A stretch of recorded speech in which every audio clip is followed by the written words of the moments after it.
So yesterday we talked about proportions 8.3, but before we move on to 8.4, which is proportional drawings, I want to do some questions about proportions first. This is going to be one question with two sub-questions in it, and it's to do with recipes again. So let's look at this question. So suppose a small cake recipe requires 3 cups of flours, 4 eggs, and 1¼ cup of milk.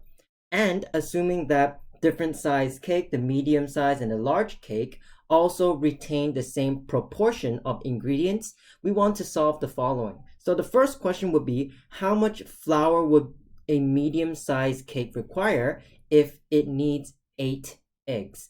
And then the second question will be, how many eggs is required for a large size cake if it requires 3¾ cups of milk? So I want you guys to pause the video right now, and I want you guys to solve this question first.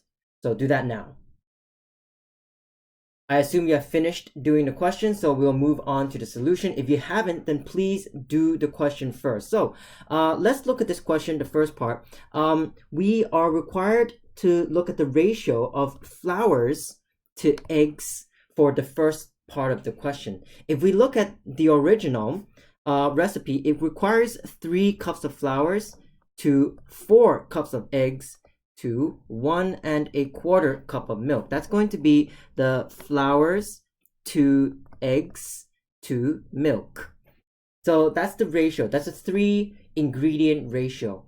But for the first question, we're only worried about the flours and the eggs, which means we don't really need to worry about the milk at this point because it's only asking for how much flour is needed. So the ratio of flour to eggs is 3 to 4, and we want to find out how much flour, 3 to 4 over here, and we want to find out how much flour is needed. So we're going to put a box over here if it requires 8 eggs. And so this is the same proportion, so that's why it's equal ratios. And so we can do this in ratio form. We can also do this in fraction form. So 3 to 4 is equal to something over 8. And so I think at this point, it should be quite straightforward. 4 times 2 will be 8. That means that 3 times 2 will be 6 over here. And so we need to answer the question last, how much flour is required? We can say that a medium sized cake requires 6 cups of flour. Whoops, I think I ran out of space here. 6 cups of flour. I don't want to go over the board. So part B, how many eggs is required if a large sized cake needs 3¾ cups of milk? So this time we are concerned about the eggs and the milk. That's going to be these two. We want to look at the ratio of the eggs to milk this time. Now, the normal ratio for eggs to milk is 4 to 1¼ So let me just write that down.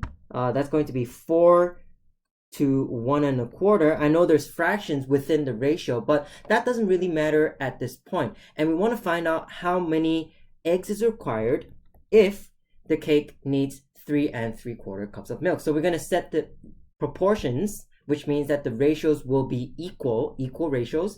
And so we want to find out how much eggs is required, and then we know that we need 3¾ cups of milk. 3¾ cups of milk. Now let's look at this ratio, this proportion right here. 1¼ to 3¾ that actually is quite an easy calculation. It's just multiply 3. 1¼ times 3 will be 3¾ And so that's going to be times 3, which means that the eggs required is just going to be 4 times 3, which is going to be 12 right here. So we require 12 eggs are required for a large cake. So the main point of proportions is equal ratio. They're going to retain the same ratio. So just keep that in mind. So now we're going to move on to the next topic, which is proportions and scale drawings. So let me just quickly put my lines back in. Oops, too small. There we go. So first of all, what is a proportion? What is scale drawing? So scale drawing, a scale drawing is a drawing that has the same proportions in measurements as a real subject.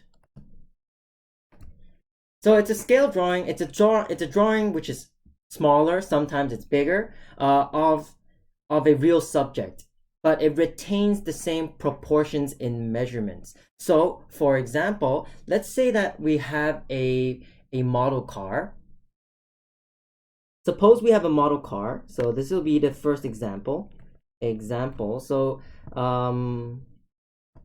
suppose you have a drawing,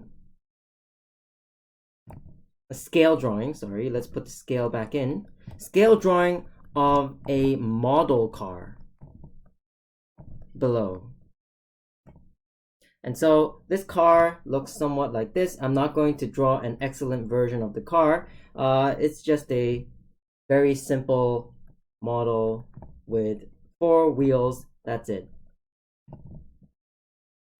So this is the car. And so it has the following measurements in your actual drawing. So the length of this car is 2.8 inches.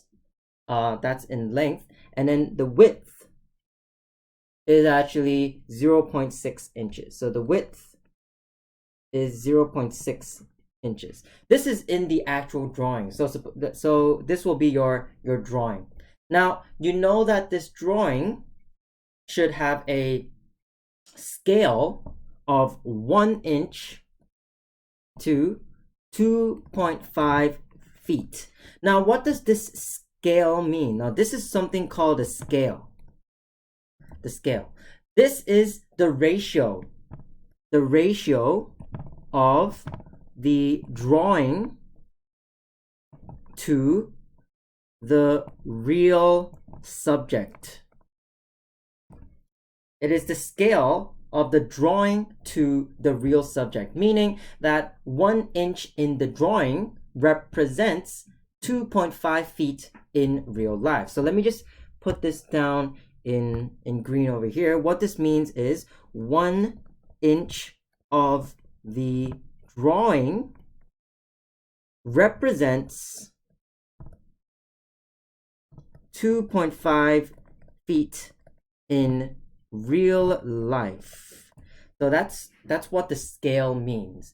And so if I know that, I have a drawing over here, its width is 0.6 inches of the drawing, the length in the drawing is 2.8 inches, I want to find out what are the real measurements of the car. So we want to find out what the real measurements are. How do we do this? So first of all, the scale is the ratio of the drawing to real subject. Let's put that in fraction form. So we have 1 inch over 2.5 feet. This is a ratio in fraction form. Okay, so this one, the top will be the drawing. The bottom will be real life, real subject. And then suppose we want to find out what the width is of the real life subject. And so do we have the width of the drawing? Yes, the width of the drawing is 0.6 inches. So we need to put down here 0.6 inches. And then we want to find out what the real width of the car is. And so now we have our question mark at the bottom, we want to find out what that will be. And so how do we do that? Let's solve the proportions.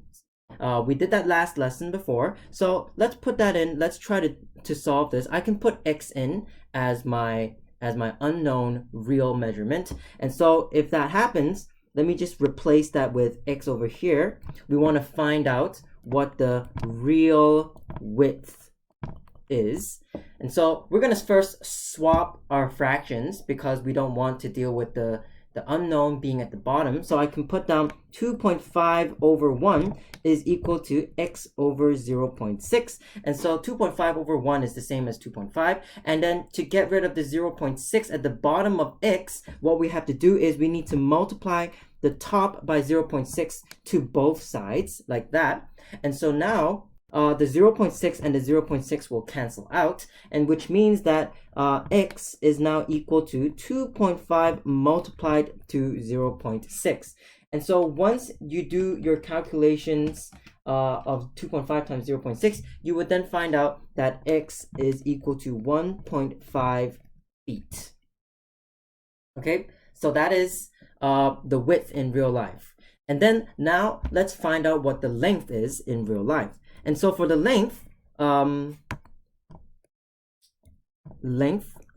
this one is for the width, and then so this is for the length. It still has the same ratio of 1 inch to 2.5 feet in real life, and then we want to set that to the length this time is 2.8 inches in the car. That's 2.8 inches over, this time let's do y. Y will be the real length.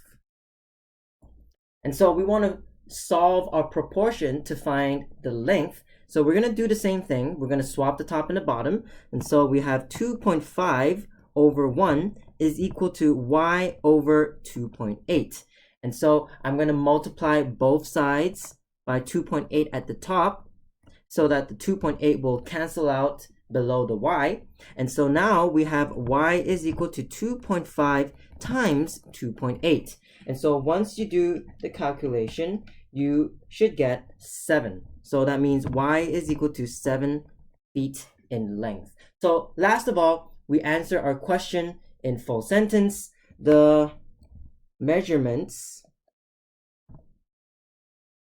of the real car is 1.5 feet wide and 7 feet long.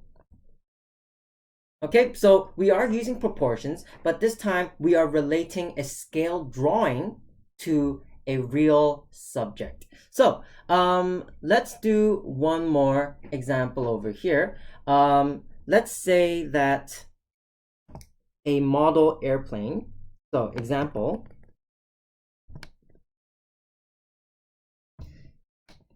a model airplane has a scale of 1 cm to let's say it's 5 meters.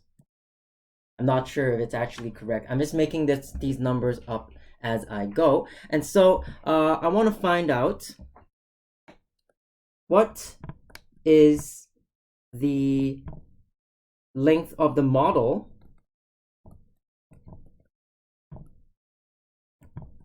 if the real airplane is, how long is an airplane? 60 meters. A smaller airplane, 60 meters long. Does that sound about right? If the real airplane is, let's just say it's 40 meters long. Sounds, that's maybe a bit too, maybe it's okay, 40 meters.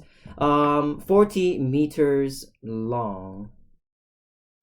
So this is a very simple question. So I want you guys to do this question first on your own, and then pause the video, try to do it on your own, and then you check your answers. So I assume you have finished this question. If you haven't done this question yet, then please do this question first before you move on and check the solution. So the scale is 1 cm to 5 meters. I'm going to write that down as a fraction. So that's 1 cm to 5 meters. Remember, the scale, the model is at the top, the real life is at the bottom. And so that will be the same proportion as the length of the model that we want to find out. That's going to be x over here. And then the bottom is going to be the real life, which is going to be 40 meters. And so we want to find out, so 5 meters to 40 meters, that's simple. That's going to be multiplied by 8, which means the top will also multiply x, which multiply 8, which means that x is equal to 8 centimeters. And so the model airplane has a length of, so the model airplane has a length of 8 centimeters. So that's a fairly small plane, fairly small model plane. So these are your homework questions. Exercise 8.4, questions 3, 5, 9, 13, 15, 16, 18, 33, and 34. Make sure you do them, and I will see you guys next lesson. So please copy down the homework and do them. Bye.